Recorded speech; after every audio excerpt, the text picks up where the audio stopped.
Hey guys, it's your girl Hatch again. Today I'm going to show you how you can make your own Afghan cheese at home. Cheese is called paneer in Dari. You might also know it as kishmish paneer because it's often served with raisins and it's actually very easy to make.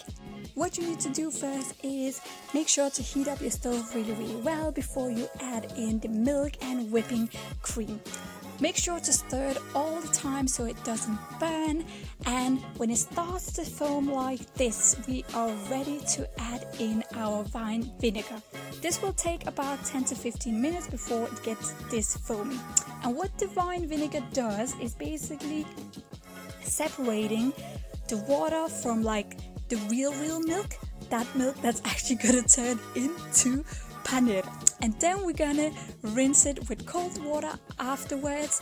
The cold water is gonna make our cheese really hard and firm, and that's also why we're actually using a 3.5% fatty milk, like a milk that has more than 3.5% fat in it, because if it has less, the cheese isn't going to be that hard and firm.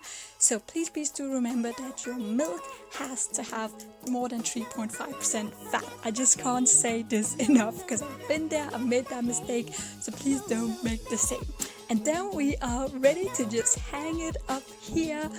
We're gonna hang it for like about 10 to 15 minutes, and then we're ready to have a look at it. Also, just want to add that the reason I added in the yogurt is just for the taste and because it makes it just soft. Not too soft, but just soft enough, so that's fine. When we take a look at the cheese, at the paneer, when we open it up, it's gonna look a bit fragile, but don't worry, as soon as it's been in the fridge for about an hour, it's firm and ready to be served. Let me know in the comments what you think of this video, and if you liked it, please do remember to give it a big thumbs up as well, and I'll see you next Tuesday. Bye!